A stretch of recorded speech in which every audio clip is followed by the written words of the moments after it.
Pomáha mamičkám mať krajšie rodičovstvo, užívať si výchovu detí. Dnešný rozhovor bude so skúsenou koučkou a mentorkou, ktorá pomáha mamičkám, rodičom mať krajšie rodičovstvo, užívať si výchovu detí naplno. Okrem toho, že sa venuje coachingu a mentoringu, napísala nejaké e-booky, knižky, ktoré si môžete preštudovať na jej stránke, prípadne si v nej nakúpiť. Dámy a páni, Miška Kráčová. Ahoj Miška, zdravím ťa v dnešnom rozhovore. Ahojte, zdravím aj teba a vopred ďakujem veľmi pekne za pozvanie a veľmi sa teším. Ja tiež ďakujem, že si našla čas. Viem, že sa teraz staráš o maličku, ktorá aktuálne spinká, tak som rád, že sme našli nejaký ten prienik toho času a budeme dneska realizovať tento rozhovor. Dovol mi položiť ti prvú otázku. Prečo práve detský coaching a mentoring a čo ťa k tomu viedlo? To mňa osobne veľmi zaujíma. Tak asi najskôr odpoviem na to, že čo ma k tomu viedlo. A viedlo ma k tomu moje detstvo, pretože bolo také, už snažím sa strániť slova ťažké, ale tak poviem, že čierno-biele bolo, že v tom boli záblesky aj dobré, ale veľa zábleskov aj zlých v tom detstve. Pretože ja keď som bola dieťa, tak môj otec ako dosť pil a keď on bol v tom podnapitom stave, tak veľakrát bol veľmi agresívny. A tým nemyslím, že nás bil, mlátil, ale boli tam ako dosť také emočné útoky na nás, na maminu, potom agresívny v tom, že veľa rozbíjal okolo seba, keď sa mu niečo nepáčilo. Tak ja ako dieťa som prirodzene mala strach z toho prostredia a strach z tej situácie, ktorá bola. Tak to ma viedlo k tomu a už ako dieťa som rozmýšľala, že že som to chcela mať inak ako dieťa a žiť možno, že tak krajšie, s láskou, aby som nemusela sa strachovať doslova, že čo sa bude diať, keď môj rodič príde domov. A potom tie cesty boli, aké boli, k tomu sa možno, že ešte dostaneme. A tak som sa už ako dieťa začala zamýšľať nad tým, že ako by mohli byť všetky deti šťastné. A postupom som sa dostala k tomuto a som za to veľmi šťastná, pretože ma to veľmi baví a naplňa. Takže to moje prečo je ako moja osobná skúsenosť a je to pre mňa veľmi, veľmi silné a to je aj ten môj hnací motor. Super, Miška, ďakujem ti za odpoveď krásnu na prvú otázku. Teraz ma zaujíma, ako dlho sa tomu venuješ? Tomuto detskému coachingu a mentoringu. Tak vedome a aktívne sa tomu venujem 2 roky, ale ako som spomínala aj v tej predošlej otázke, že ma k tomu viedlo moje detstvo, tak vnútorne, intuitívne som hľadala odpovede na tieto otázky celý život. A až keď sa mi malá narodila, tak zrazu mi to možno, že tak nejako dokliklo, docvaklo a už som začala nejaké hĺbšie otázky hľadať, teda hĺbšie odpovede. Ale tie prirodzené to nastavenie som už mala, pretože už som sa nad tým zamýšľala veľmi, veľmi dávno a vedela som, že keď ja budem mať dieťa, že ho chcem vychovávať inak. Áno. Takže to je tak, že vedome aktívne 2 roky, ale v podstate tak intuitívne je to od malička. Takže teraz svoju maličku vychovávaš tak, ako si priam želala. Áno. Ja chcem povedať tak, že ja nie som dokonalá a tým, že sa aj venujem tejto téme, tak nie je každý náš deň dokonalý, že teraz mám najväčšieho aniela doma, ale ja vidím už a cítim na nej tie výsledky tej vedomej výchovy, že sa to na nej odráža. A preto si dovolím povedať, že to, čo aj učím a to, čo aj píšem v tej mojej knihe, tak fakt funguje, len je to práca, je to tá uvedomelosť toho človeka. Áno. A malička má koľko teraz, ak sa môžem opýtať? No ešte má zatiaľ rok aj 11 mesiacov a narodila sa 23.12. Tak za chvíľku máme 2 roky. To je krása.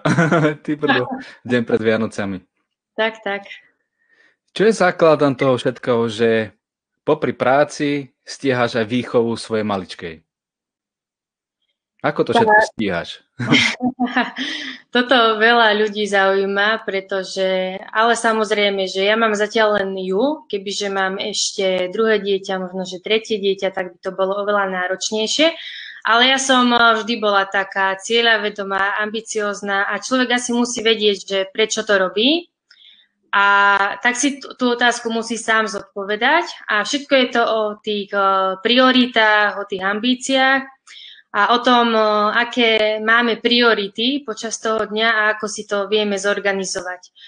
A ja musím poklopať, že moja malá už od malička veľmi dobre spí, pretože som sa o to postarala vedome, aby dospela. A tak mi umožňuje aj ona, aby som sa ja vedela venovať týmto činnostiam. Neznamená to teraz, že som XY času za počítačom, za mobilom a že jej sa nevenujem, pretože o tom by tá vedomá výchova nebola.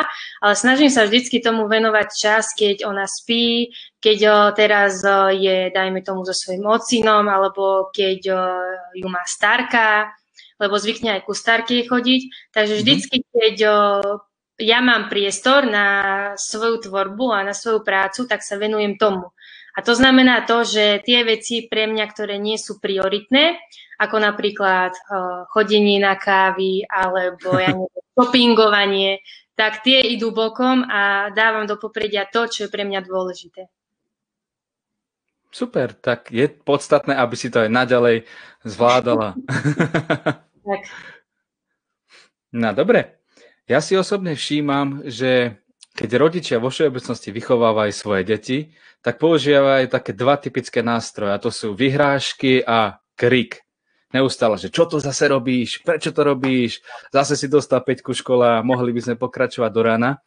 Prečo tomu tak je? Je to treba s vplyvom a nejakej tej starej výchovy, čo prichádza z generácie po generácie do súčasnosti, alebo je to systém, prípadne dá sa to nejako zlepšiť?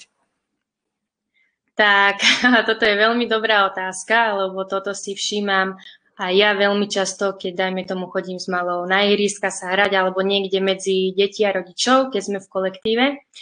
A myslíš si aj dobre, pretože aj u nás doma sa veľa kričalo, keď som ja bola dieťa a preto som si povedala, že ja na svoje dieťa kričať nebudem. A ešte som vtedy nevedela, že prečo, len som to tak vnútorne cítila, že nechcem svoje deti byť a nechcem na ne ani kričať a že to chcem robiť inak. A ono je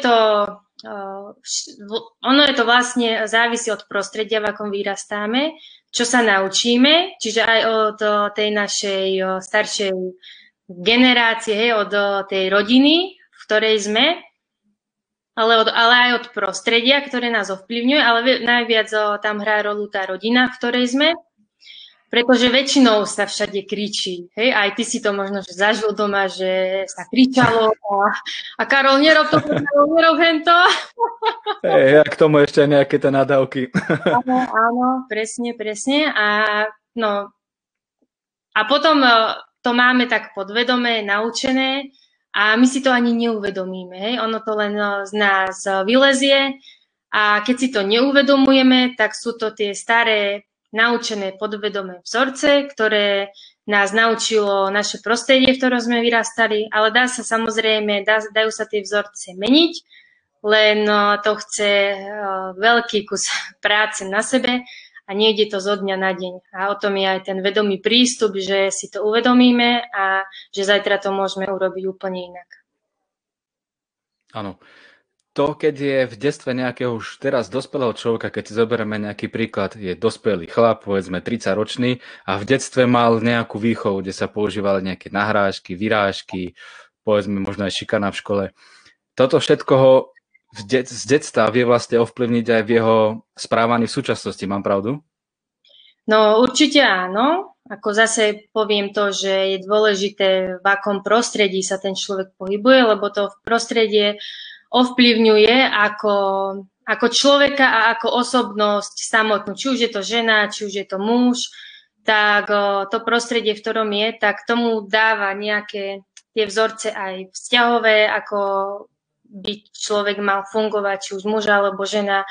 A to sa ako prenáša aj do budúcnosti, pretože to ovplyvňuje potom jeho myslenie, to myslenie ovplyvňuje to, ako človek vníma sám seba, či si verí, či si neverí, či je sebavedomý a to potom ovplyvňuje ďalej jeho vzťahy. Ako o tom by som tiež mohla hovoriť, pretože mňa to tiež veľmi v živote ovplyvnilo, kým som si to nezačala ja sama riešiť. Áno, to s tým súhlasím. No. V tom detstve hlavne vznikajú nejaké bloky, s ktorými bojujeme a žijeme v súčasnosti. Áno. Aké také strachy môžu vzniknúť v detstve, ktoré nás ovplyvňujú už v dospelosti? Tak strachy napríklad, nie som dosť dobrý, teraz, že musím, ako jeden napríklad taký príklad je, neviem, či je to strach alebo blok, je také selektovanie detí na dobrých a zlých, že rodičia selektujú, že a ty si teraz dobré dievčatko, lebo si toto urobila a toto dobré dievčatko, toto dobrí chlapci nerobia a teraz a ty si zlý a ty si hnusný a ako sa to správaš.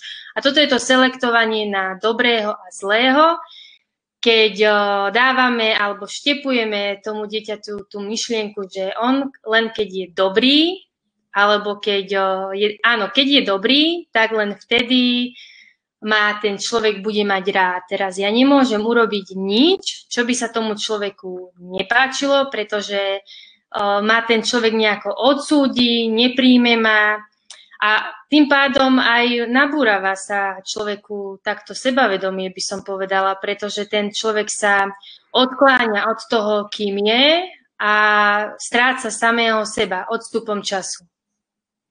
A to je to najdôležitejšie, že deti, kým sú malé, tak sú ešte prepojené s tým vesmírom, ešte nič neriešia, ale ako náhle rastú a len s našim správaním, ako sa k ním správame a ako sa k ním správa aj okolie, v ktorom sa to dieťa pohybuje, tak ho potom ovplyvní natoľko, že to dieťa ako stráca také odpojenie od samého seba a nie je sám sebou, ale sa správa podľa toho, ako si myslí,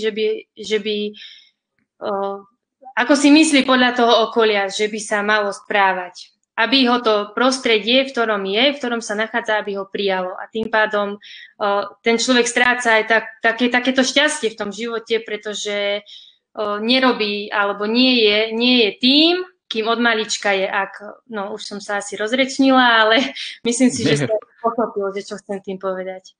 Pochopil som, ja s tým úplne súhlasím. Nenadarmo sa hovorí, že prostredie nás formovalo ho formovať a bude a preto ľudia buď sú celý život v jednom prostredí, alebo hľadajú zmenu prostredia, aby sa posúvali. Takže s tým úplne súhlasím. Chcem sa ťa opýtať, keď riešiš nejaké situácie so svojimi klientmi, klientkami, aké najčastejšie problémy, výzvy riešite pri vašich konzultáciách a či im to vlastne aj v živote pomáha? Vyriešiť či keď preriešite tú danú výzvu, neviem, ako to môže dlho trvať, to môžeš treba uvieť príklad, či to tomu človeku, tomu rodiču, tomu dieťaťu naozaj pomôže v živote zmeniť správanie, byť lepším človekom, doslova.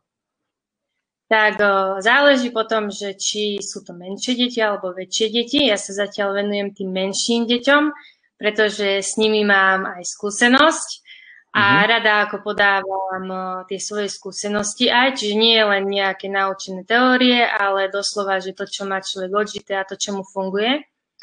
A väčšinou ako rodičia tých menších detí tam riešia detský pláč, potom je tam to obdobie vzdoru, potom sú tam dôležité otázky, ako nastaviť deťom hranice a čím vlastne tie hranice nastavovať. Veľmi dôležité sú tiež detské emócie, ako pochopiť to dieťa, prečo sa tak správa v ten moment, ako sa správa. A tie detské emócie a potom, to je asi takéto to najdôležitejšie, že vedieť sa znova vžiť do toho dieťaťa a nechať to dieťa byť tým, kým je. A čo sa rieši s tými deťmi, tak ako ja som detský coach a primárne sa chcem venovať aj deťom, už takým starším, ale k tomu mám už kroky naplánované na budúci rok. Ale tí rodičia si myslia, že tie deti sú na chybe a že teraz to dieťa je neposlušné a väčšinou človek hľadá chybu v tom druhom človeku. Ale oni si, aby som to teraz tak povedala zrozumiteľne, tí rodičia si neuvedomujú to, že to, ako sa správa dieťa, tak je výsledkom ich vlastného správania. Čiže oni formujú to dieťa tým, ako sa správajú oni sami. A väčšinou si rodičia myslia, že treba naprávať to dieťa, ale potom prídu na to, že začať musia oni sami od seba. A to neplatí len vo výchove, to platí úplne vo všetkom živote, že ten človek musí začať sám od seba, pretože to dieťa kopíruje tých rodičov a učí sa v prvom rade od nich. Aj to, že aké hranice oni tomu dieťaťu nastavujú, aké prostredie, či je to prostredie bezpečné alebo nie je pre to dieťa, tak to všetko ho potom ovplyvňuje.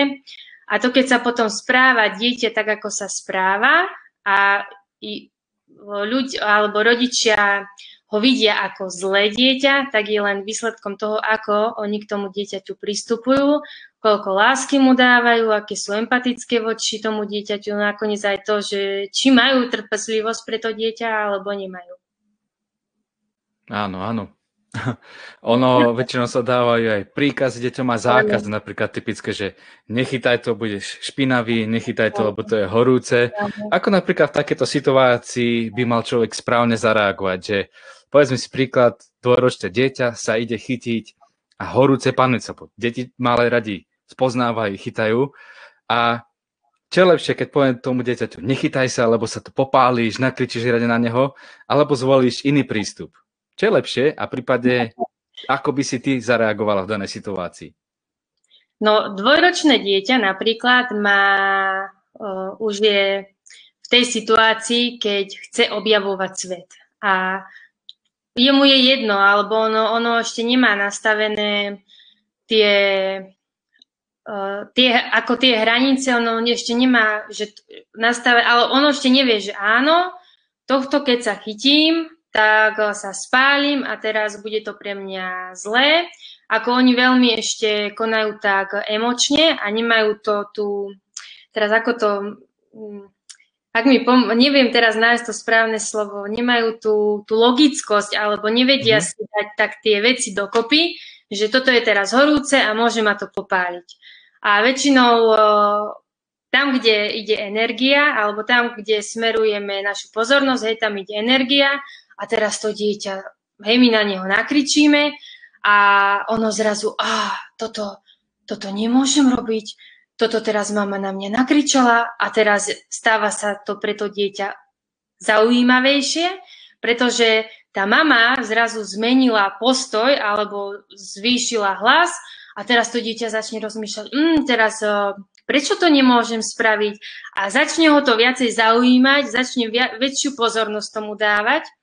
A tým nechcem nahovárať rodičov, aby to nechali tak, ale tu by sme mali my zvoliť ten empatický prístup, ako to empatické nastavenie hraníc, že teraz napríklad chytiť to dieťa, kľaknúť si k nemu, chytiť ho za ruky a vysvetliť mu, toto je horúce, toto robiť nesmieš, pretože keď sa toho chytíš, tak sa spáliš.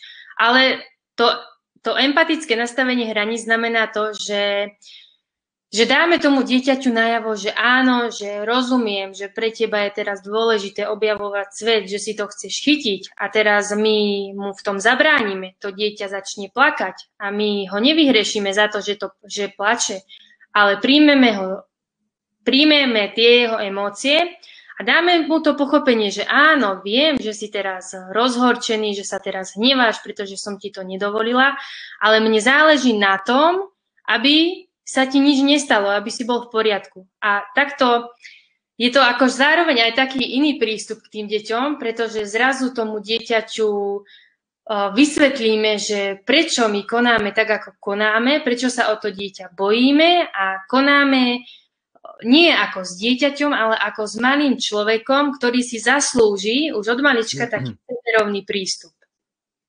A toto je pre mňa aj taká možno, že taká idea, aby sa to šírilo medzi rodičov, aby takto začali nad tým rozmýšľať, aj nad tými deťmi našimi. Presne tak. Krásne si to zhrnula. Ďakujem ti moc krát. Ty si na svojej stránke napísala, teda zdieľaš na svojej stránke aj e-book nejaké tipy, ako zvládať výchovu dieťaťa. Vieš nám teraz v tomto rozhovore v skratke niečo k tomu povedať? Prípadne dať nejaké ďalšie tipy? Tak áno, viem. A v prvom rade, ja som to už spomínala, je tá láska. Že všetko by sme mali robiť s tou láskou a ono je to ťažké, už keď sme zahltené tými, alebo či je to mama, alebo je to otec, tak sme zahltení tými emóciami a práve v tej chvíli, keď nás ovládajú tie emócie a to dieťa vnímame ako zlé, tak máme tendenciu sa stávať do pozície možno, že do pozície útoku, že tým, že začneme kričať na to dieťa, nadávať, tak musíme mu ukázať, kto je autorita. Musíme mu ukázať, že ono nemôže presiahnuť tie hranice a že ono nás má počúvať, pretože my sme rodičia. Ale je to možno, že dobrý prístup pre niekoho, niekomu funguje, niekomu nie, ale a keď funguje, tak funguje len z krátkodobého hľadiska, pretože to dieťa v nás potom stráca dôveru v pozdejšom veku. A takže vždycky by sme sa mali asi tak možno, že dať, keď o nás zaplavujú tie emócie, tak sa dať tak do takého ústrania a spýtať sa takú otázku. Ja som sa to teraz začala samej seba pýtať, že čo by na to povedala láska? Čo by na to povedala, kebyže sa teraz ja k nej správam takto, ako sa správam k môjmu dieťaťu? Čo by na to povedala? A to je jedno, či je to dieťa, či je to partner, či je to sused od vedľa, ale naozaj ľudia by sme mali byť oveľa láskavejší, ako sme a menej byť taký zlý alebo taký arogantný, taký, že je mi to jedno. To je asi taký prvý bod, pretože ako s tou láskou ďaleko, ako zájdeme ďalej, ako s nenávisťou, s hnevom, a sa to odrazí potom aj na tej výchove. Ďalší taký typ, a to som už spomenula, že ľudia alebo rodičia strácajú trpezlivosť. Mm-hmm. Keď už mi tak dochádza trpezlivosť, tak mám asi možno, že taký typ, čo mne funguje, aby som...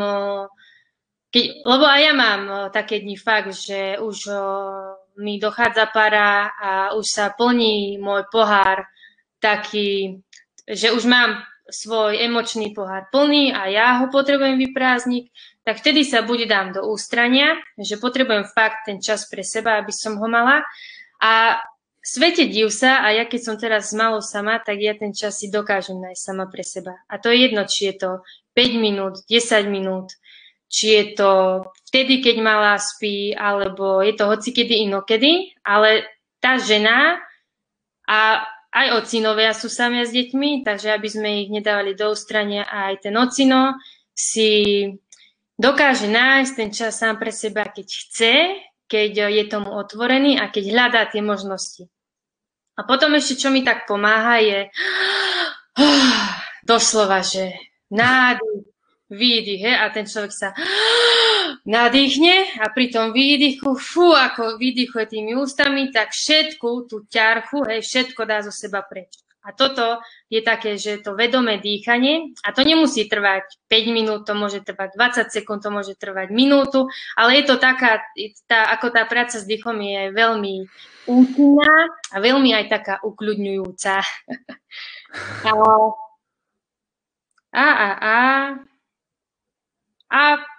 A ďalšie tipy dám možno ešte na záver, ak nám zvýši čas. No jasné, že zvýši, ako máme fúru času. Dobre. Pokračujeme ďalej v rozhovore. Máme tu teraz dve slečny, Mišku a jej dcérku. Ako sa volá tvoja dcérka ozaj? Nelka. Nelka, to je krásne meno. Vítam ťa, Nelka, tiež v dnešnom rozhovore. Ak nám chceš niečo povedať, tak nám tiež môžeš niečo povedať. Budeme radi. Dozvieme sa aspoň, ako ťa tvoja maminka vychováva. Verím. To je v priamom prenose príklad. Presne tak. Vyzerá úplne spokojne. Dobre, tak poďme pokračovať ďalej v rozhovore. Prebrali sme pred chvíľkou tých pár tipov, ako zvládať tú výchovu detí. Podľa mňa sú to úplne geniálne tipy. A fakt ti ďakujem v mene všetkých poslucháčov a divákov za tieto skvelé tipy. Ja si ešte aj všímam, že na internete je veľa informácií o tom, ako vychovávať deti. Ako taká situácia, treba aké jedlo dávať deťom, a či zakazovať alebo prikazovať. Veľa sa to na internete píše. A trebárs, keď si zoberieme situáciu, že je mladá mamička, má dieťa a jej rodičia jej skáču do jej výchovy, že ty vychovávaš dieťa podľa nejakých nových metód, čo sú to za metódy. Proste naráža na to, že to okolie týchto starých rodičov daného rodiča, to vníma tak, možno poviem, že aj negatívne, z toho pohľadu, že to je niečo nové a nevieme, či to je správne alebo nesprávne. Čo si ty o tom myslíš? Teraz narážaš na to, že ty ako starí rodičia majú negatívny prístup ako k vedomej výchove a že skáču tým svojim deťom do tej výchovy. Na to narážaš, áno? V podstate áno aj. Že majú na to úplne iný vplyv, že ako keby to, neviem, neprineslo nejaký úžitok, alebo že to, že sú nejaké kvázi nové metódy výchovy, že napríklad typický príklad, že prarodičia, starí rodičia danej matky dieťaťa hovoria, že je v pohode, keď dieťaťu povieš, to nemôžeš, nechytaj sa toho. A práve, že táto nová metóda hovorí, radšej to tomu dieťaťu vysvetlím, čo to znamená. Ak si to chce osahať, tak nech si to osahá. Ale budem sa venovať tomu dieťaťu. A nebude na nos ďalky húkať, nemôžeš, lebo niečo. To som tým chcel povedať. Áno. Tak vieš, ono v prvom rade netreba odsudzovať nikoho a netreba nikoho súdiť ani nejako porovnávať, ale zase sa treba pozrieť na to z toho uhla pohľadu, že aj tí naši rodičia a starí rodičia boli nejako vychovávaní, že aj oni majú nejaké staré naučené vzorce, že aj na nich možno, že kričali, že tak ako oni vychovávajú svoje deti, tak oni boli vychovávaní. A to je zase to, že oni to majú podvedome a oni si to neuvedomujú.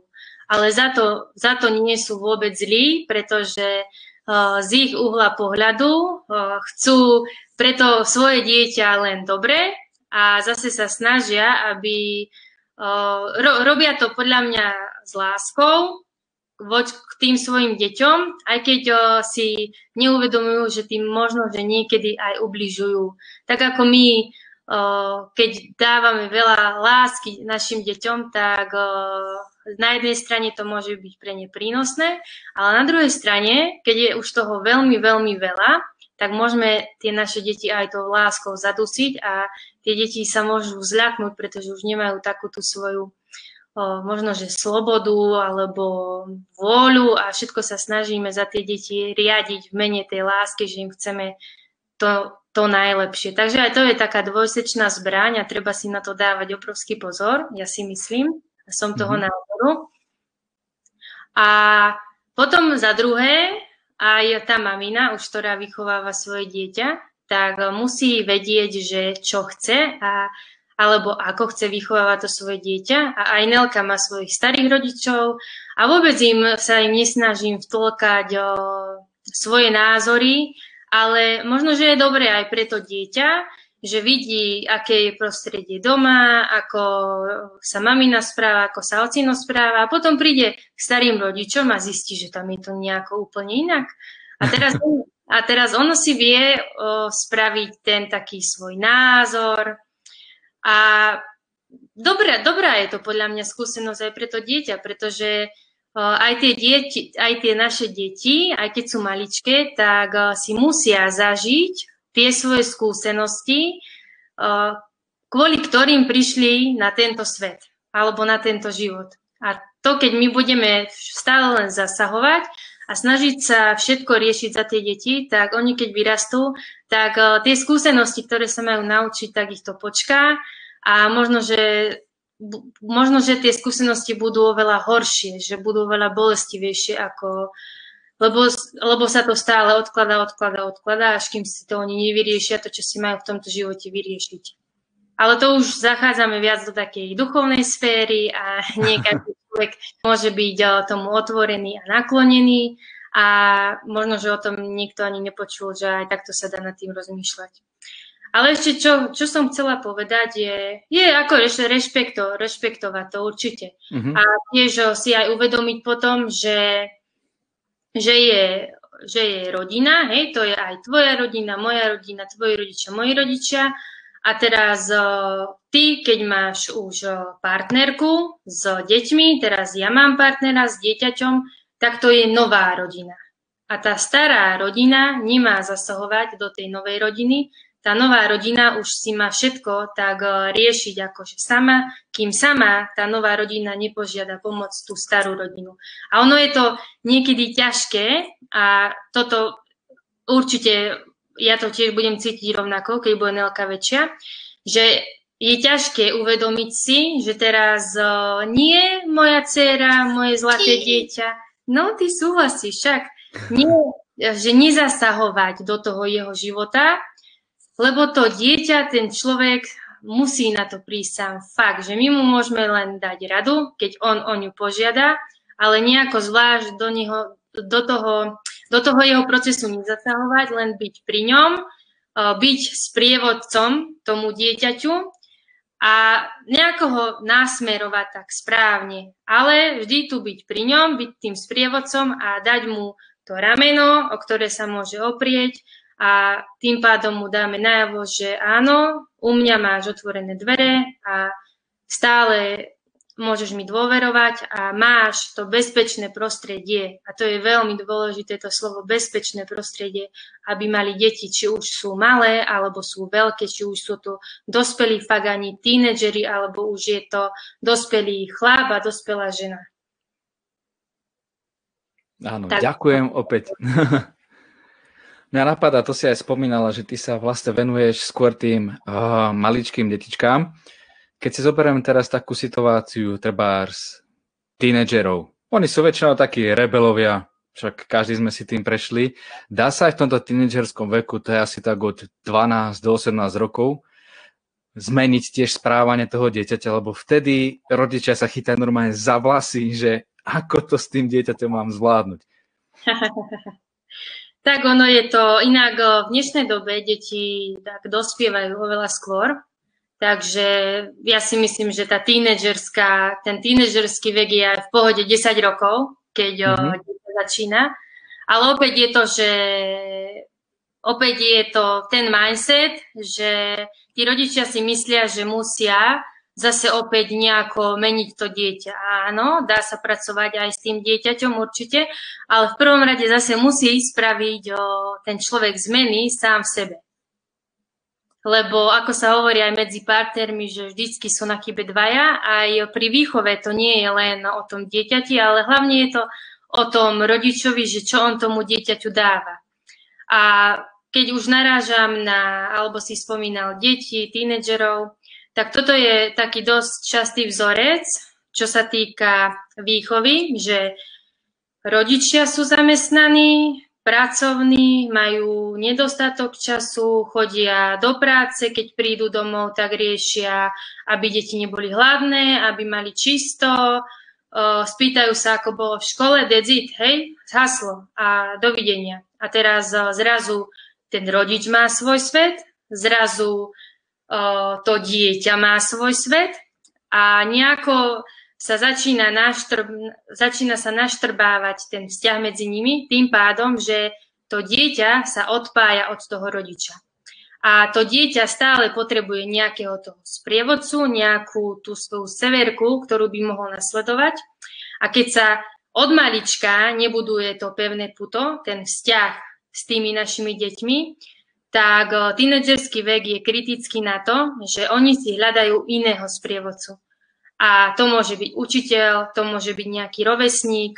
A potom je zase hej, my nevieme potom, že čo to dieťa robí, to dieťa ide von s kamarátmi a teraz on si nájde staršieho vrstovníka a toho bude následovať, pretože v ňom uvidí toho sprievodcu, pretože doma nemá mama čas sa mu venovať. Áno, niektoré situácie sú naozaj náročné, ale tam stačia urobiť malilinkaté zmeny v tej náprave, aby sme sa k tomu dieťaťu začali pristupovať inak. Pretože keď dieťa je dospelé, začne vzdorovať, začne byť také, že staviať sa na zadné nohy, mať svoju hlavu, tak sa hovorí práve vtedy, že to je ten signál, že aha, teraz niečo robím zle, ja ako rodič, a to dieťa mi dáva najavo, že musím začať robiť niečo inak. Že musím začať robiť niečo inak, lebo to dieťa sa mi vzdiali a ešte som mala nejakú niť, ale mi vypadla. No, tak keď mi naskočí, tak poviem. Dobre, už sa aj tak blížime k záveru. Ma napadá taká ďalšia otázka, v podstate už aj posledná, že aký odkaz by si dala rodičom, mamičkám, ocinom, je to na tebe. Môžeš tam zakomponovať nejaké ešte aj tipy, ak sa niečo napadne. Máš absolútne voľnú ruku. Tak, milá mamička, milý otecko a možno, že aj nejaký starý rodič, ak toto teraz sleduješ alebo počúvaš, tak ťa zdravím a chcem ti povedať, že si úžasný, že si úžasná a úžasná si v tom, pretože si a pretože sa snažíš robiť v tom danom momente to najlepšie, čo vieš, čo ťa naučili. A možno, že len niekedy sa stačí na tie naše deti pozrieť ich očami a sám seba dať do roli toho dieťaťa, ako by sa nám to páčilo, keby sa ku nám niekto tak správa. Ale chcem povedať, že nikto nie je dokonalý. Ak zlyháš dnes, vôbec sa za to neobviňuj, pretože zajtra je opäť nový deň a zajtra zase môžeš to urobiť úplne inak, ako si to urobil včera. A v tom je ten život krásny, aj to rodičovstvo, pretože rodičom sa nerodíme, ale rodičom sa stávame a keď budeme na sebe vedome pracovať, tak dosiahneme aj tie naše harmonické, úžasné vzťahy s tými našimi deťmi. Ale sú také dve dôležité veci, ktoré by sme mali dodržiavať, na ktoré by sme mali myslieť. Prvá vec je našim deťom neklamať. Absolútne v ničom im neklamať, pretože sú to také malé semiačka, nejaké také malé klamstvá, ktoré sú možno, že nevinné, ale tie sa nabaľujú a tým pádom učíme klamať aj naše deti. A potom naše dieťa vyrastie a povie, idem ku kamarátovi a nebude mať v nás tú dôveru, aby nám povedal, že chce ísť na diskotéku alebo chce ísť za frajerkou napríklad. Takže toto sú také tie, čo si my neuvedomuje, čo robíme, a že vyžadujeme od dieťaťa to, čo my sami nerobíme. Ďalšia vec je sa deťom nevyhrážať, pretože automaticky sa staviame do role ako keby takého tyrana v úvodzovkách a to dieťa v nás stráca dôveru, stráca bezpečné prostredie a tým pádom je možno, že také rebelskejšie, pretože ono by chcelo lásku, ono túži po láske, ale my tým, že sa mu vyhrážame, že sa staviame do role toho veľkého, mocného rodiča, tak práve tým spôsobujeme, že sa to dieťa od nás odpojí a neskôr nás prestane aj počúvať. Ale to, aby nás dieťa počúvalo, tak je len otázka toho, ako my k nemu pristupujeme. A čím viac lásky, tak tým je to lepšie, len je to sakra náročné a treba na tom pracovať. Super, ďakujem ti, Miška, ešte raz za dnešný krásny rozhovor. Som rád, že si našla čas. Som rád, že malinka tiež s nami je v tomto rozhovore. Už aj zaspáva spokojne. Spávajú Keby ťa niekto chcel kontaktovať, tak kde ťa nájde, respektíve ako ťa nájde? Tak najaktívnejšia som na sociálnych sieťach, to je buď Facebook alebo Instagram. Tam ma nájdu ako Miška Krný Public. A potom mám aj webovú stránku, tá je www.miškakrny.com.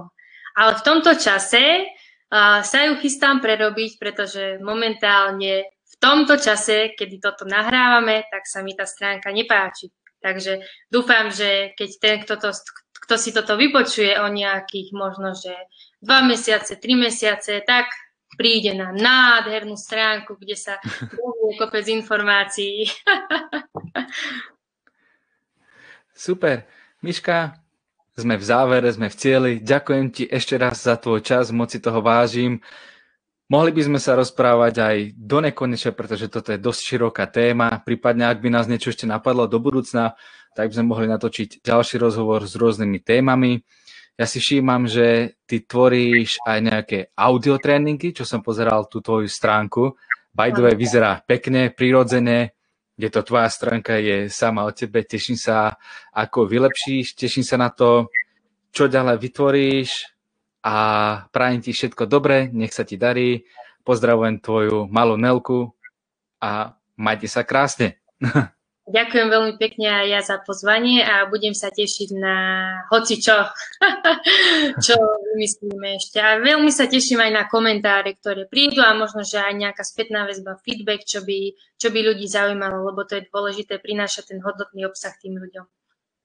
Super, tak ďakujem ešte raz. Ahojte. Ďakujem, ahoj.